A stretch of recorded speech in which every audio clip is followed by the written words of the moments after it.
Marvelous Halloween, fiends and loathed ones! How are you today? It's October 30th, the 25th anniversary of the very first Shin Megami Tensei game, which, of course, I already covered last month to celebrate the 30th anniversary of Megami Tensei.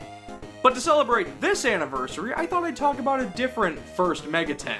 That's right, folks, we are going over the very first Megaten game ever localized. Today we're talking about Jack Brothers for the Virtual Boy, which I don't own a physical copy of because that game is crazy, stupid, expensive. So you're probably wondering, well, how did I play it then? My friend lent it to me. She's an emu.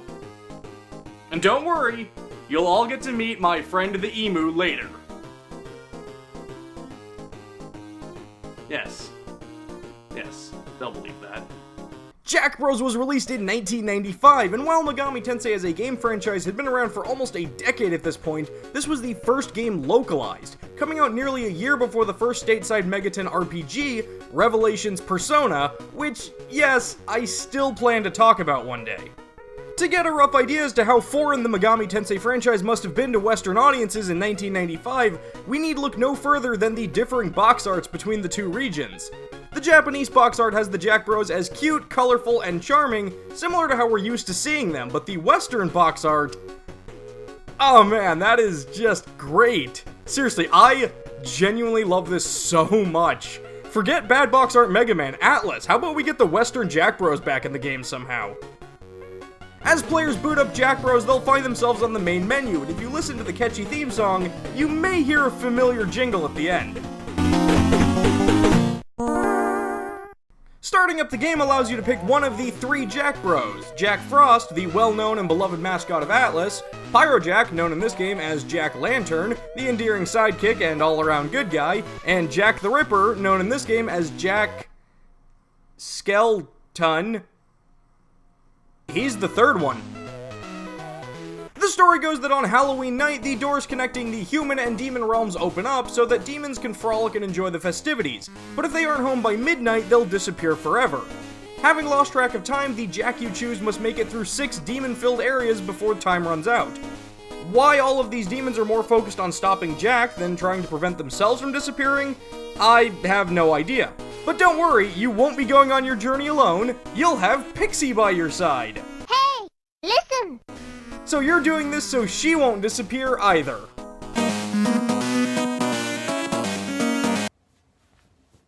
Well, that hardly seems fair. Gameplay-wise, Jack Bros is like a combination of things, but if I had to compare it to a more recent title, it actually plays a lot like Binding of Isaac, as you have twin-stick shooter controls in a labyrinth that you're constantly descending.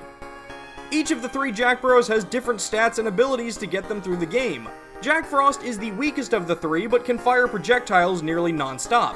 Pyrojack is in the middle, being a bit stronger, but unable to fire as many shots as Frost, or as quickly, and Jack Skeleton would rather stab all of his problems away, giving him no projectiles at all, but the ability to kill most enemies in a single hit. On top of their projectiles, each brother has a unique special attack that uses up one of your stars. These are mainly used for cheesing out the game's bosses that await you at the end of each area. In Jack Bros, Jack must make it through 60 dungeon floors spread out through 6 different areas, each guarded by a boss demon. On each floor, you must collect all the keys in order to progress to the next floor, dealing with obstacles and enemies along the way. The main mechanic to Jack Bros is that you're constantly on a very strict time limit between each area. This timer also acts as your health, and when you run out, you have to start over from the beginning of the area you're on. Getting hit by enemies and hazards takes away precious time, but you can get bonus clocks that award a certain amount of time, and sometimes performing secret conditions will grant extra time. More often than not, I had no idea what I actually did to unlock these.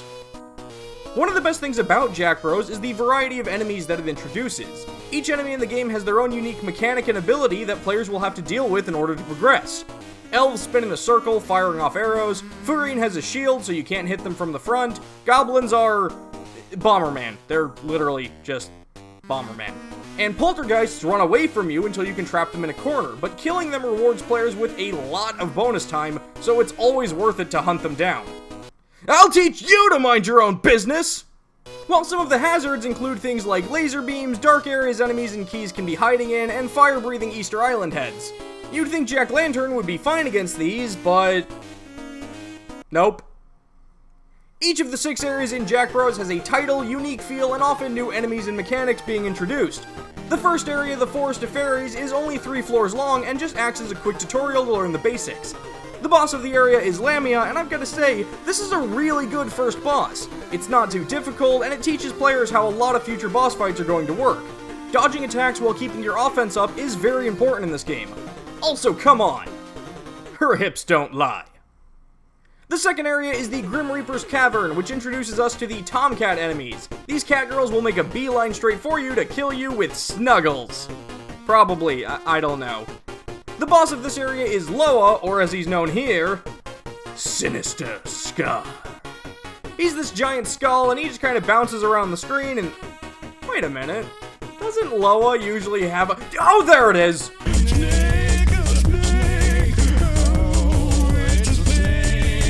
The boss of the third area, the Temple of Nightmare, is none other than Vampire. This is a pretty okay fight.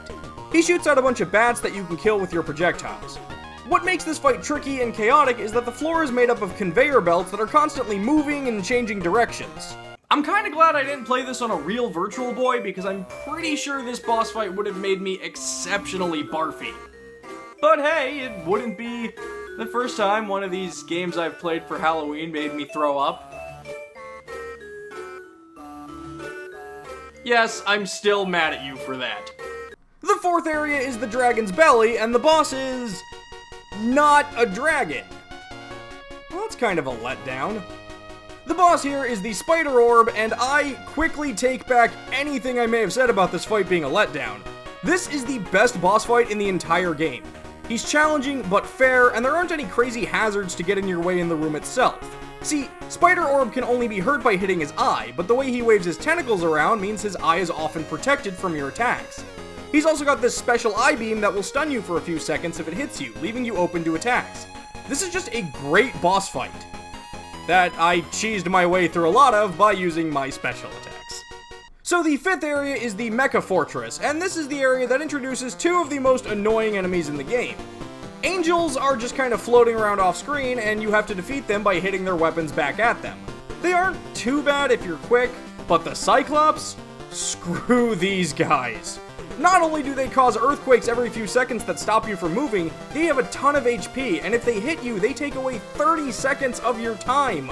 And in a game where you rarely have more than a few minutes at any given time, that's kind of a big deal. You may notice that I haven't really been going into much detail regarding the floors or the puzzles themselves, and that's because Jack Bros is one of those games that the further you get into it, the less there really is to say about it. It's still fun, but every single floor is just a short trial of do the thing. I mean, we're not even halfway through the game yet, and Pixie is already saying this.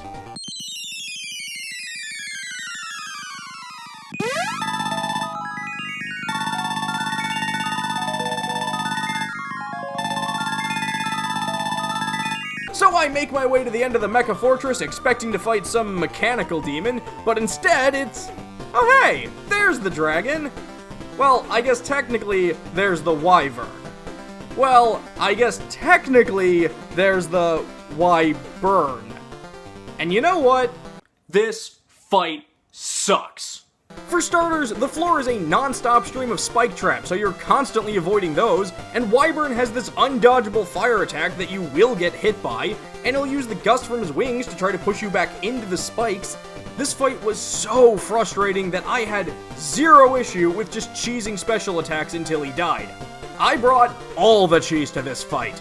So bring it on, you filthy monster. That's right, you cheddar watch out, Wyvern, cause I won't Swiss with these special attacks. And don't worry, my normal attacks are good enough to finish you off. So how about we get this Havarti wrapped up, and I'll see you go, provolone. And I'll stop now, because I know some of you camembert to hear me rattle off any more cheese puns. Unfortunately, all that cheese means I didn't really get much good footage of this guy. Whatever, this fight is dumb. So now we've made our way to the last area of the game, the Crystal Palace. This area is 20 floors long, meaning 1/3 of this entire game is just in this one section. And I've gotta say, I kinda love it. There are no new enemies or hazards introduced on any of these floors. It's just 20 floors laid out in some pretty well thought out puzzles. And once you make it to the bottom, we've gotta fight Belzoff, the ruler of the demons. He's not particularly hard by himself, he just shoots out some projectiles that you need to dodge. The main thing that's gonna eat away your time is getting hit by these stupid blade traps ripped straight out of The Legend of Zelda. But I finally take him down, and oh sweet Lord of the Flies, he has a second form! Look at that health bar! Quick, mash the cheese button! Oh man, Flyform Belzoff has so much health that even all my cheese wasn't enough to take him down. I have to rely on my own skill and abilities. Which really just means I stood near him with my knife out and hoped he died before I did. Which he did! I'm good at video games. With Belzoff defeated, Jack makes his way back home, safe and sound, much to the chagrin of literally everybody else. I seriously have no idea what the Jack Bros did to make everybody hate them so much, but they are really determined to get rid of us. Which they'll try again when we least suspect it, next Halloween. So that's Jack Bros, and guess what? It's really fun! Obviously it's not several $100s worth of really fun, but it's a good time. And if Nintendo ever puts Virtual Boy games on the Virtual Console and this one pops up, I recommend everybody out there give this one a purchase. The game is a tad short, and it feels even shorter with the strict time limit rushing you through it, but there's still a fair amount of content on offer here. You've got 3 different campaigns, one for each brother, a hard mode for super players, which makes it a total of 6, and even a special code that lets you play as Pixie, which unfortunately I was never able to get to work. I wasn't personally a big fan of the whole timer mechanic. I think making it more of a roguelike title with more enemy types, hazards, and options for exploration would be amazing. But as it stands right now, I think I'd call Jack Bros the best game on the Virtual Boy. Which I know is like calling it the least sneezed on caramel apple at the Halloween party, but it's still well worth a look, and it's a fascinating piece of Megami Tensei history. And I gotta say, I'd love to see a proper follow-up to this game. Something really new and cool, something beautiful, something fun, something...